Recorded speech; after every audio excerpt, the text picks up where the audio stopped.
riset tentang gejala COVID-nya, dari mulai imun menurun, pernapasan terganggu, ya mulai macam-macam lah segala gejala COVID yang Anda lebih tahu di dalamnya. Saya cari dalam narasi hadis-hadis Nabi, dan Masya Allah, Alhamdulillah, ditemukanlah satu herbal, saya sebut herbal, yang mencakup semua gejala tadi. Dan itu, dunia internasional pun belum masuk ke situ.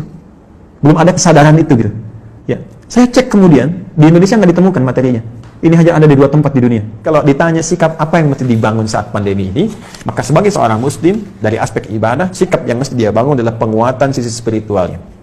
Ya, nanti di sini saya turunkan ada beberapa ayat di bagian ini yang memberi petunjuk langsung kepada kita. Jadi kalau nanti ada yang terkena COVID-nya misalnya, itu nanti mohon izin Prof, ada langsung zikirnya dibeli oleh Al-Quran. Ya, bisa zikir yang standar Quran surah ke-26 ayat 80, zikirnya Nabi Ibrahim tuh. Wa idza maridtu fahuwa yashfin. Harus optimis. Kalau saya sakit pasti disembuhkan. Itu indah sekali di Quran itu.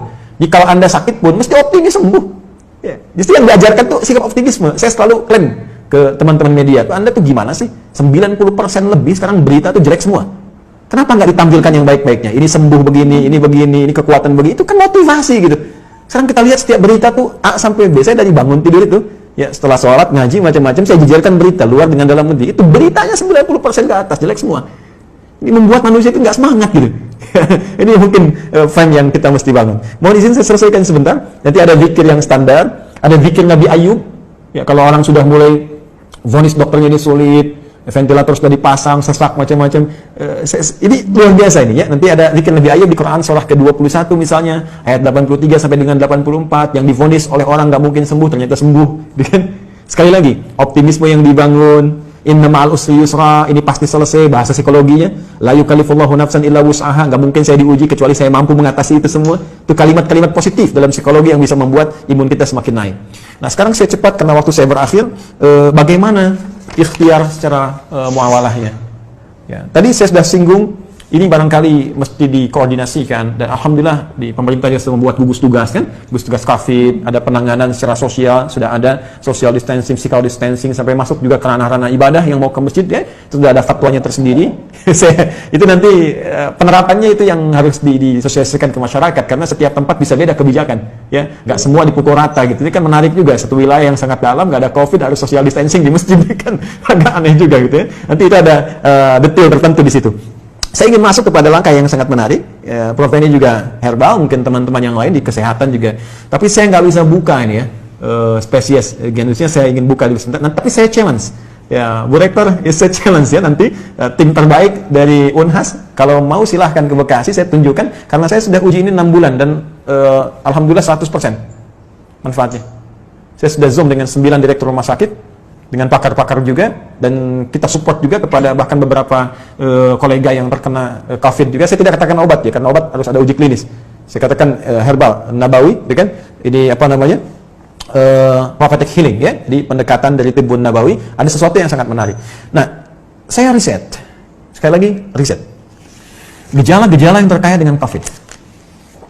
Dari hasil tadi, dari yang, mohon maaf teman-teman sekalian, ada yang dari Tiongkok tadi, dari beberapa negara yang disampaikan datanya oleh 4 ya, filenya datang ke saya, dan ini hasil riset bukan sembarangan.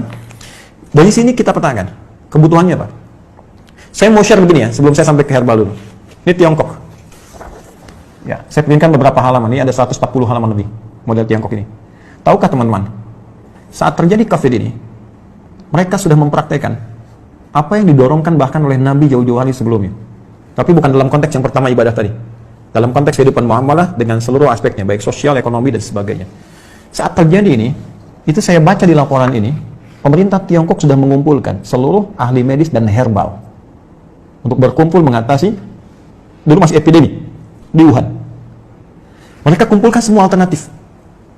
Dan yang paling dahsyat, rahmat yang diisyaratkan Nabi, yang bisa berlaku di konteks muamalah, bisa masuk ke ekonomi, bisa masuk ke ranah sosial, itu mereka praktekkan. Mereka riset apa yang dibutuhkan untuk mengatasi wabah ini, apa saja yang dibutuhkan. Lalu mereka minta ke dunia-dunia luar, dan dunia luar ya luar biasa dengan itikat baiknya. Ada yang nyumbang APD, nyumbang macam-macam. Mereka sudah petakan, oh ini kebutuhannya. Dan sudah dilihat, ini satu hal yang dirasakan akan banyak menyebar. Karena dalam skala global, termasuk khususnya dalam politik global, ini kan isunya luas dengan 3 tipe itu, kan? Ada yang versi Amerika, versi Israel, ada yang versi Cina-nya, kan? Artinya ini kan sudah menyebar dan mereka sudah lihat. Artinya apa? Potensi dari segi muamalahnya, karena ini kan sisi agamanya kosong gitu kan, dalam tanda petik minim lah. Dia tarik sisi ekonominya saja. Bahkan dari tim mereka punya tim khusus yang dalam bidang ekonomi untuk memetakan ada ribuan list yang mungkin bisa dimanfaatkan dengan situasi pandemi ini. Ini bikin APD, ini bikin kits, bikin ini, bikin itu, bikin sampai puncaknya vaksin. Dan mereka sudah prediksi. Akhirnya dari luar ditarik nyumbang ke sana, ketika di luar merasakan sudah mulai terkena dan kesulitan untuk itu, mereka ekspor. Saya contoh gini ya. Kami punya kelas riset. Kelas riset ini basicnya Al-Quran dan Hadis. Ada 5 kelas utama.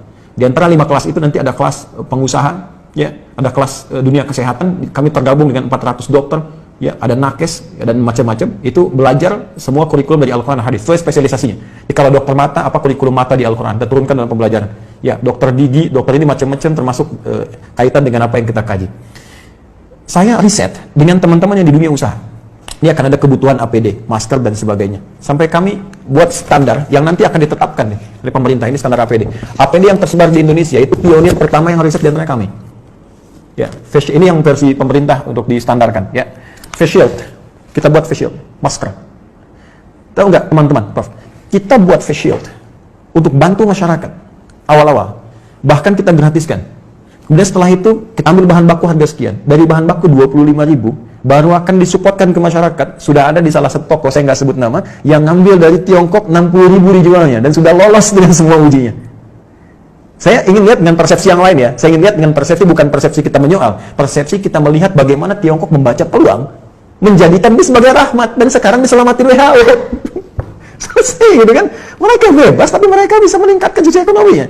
Kenapa kita nggak riset itu semua? Peluang apa yang bisa kerjakan kita sekarang? Kenapa teman-teman misalnya di wilayah Makassar, Sulawesi bisa tidak membuat batasan terbatas? Kenapa Anda nggak bikin aplikasi? Ya, meningkatkan ketahanan pangan. Riset, siapa yang jualan padinya, siapa yang jualan kentangnya, jualan sagunya, macam-macam. Aplikasi wilayah Makassar saja. Unhas jadi pionirnya. Yang butuh pangan ke sini, butuh ini ke sini. Mereka tinggal klik.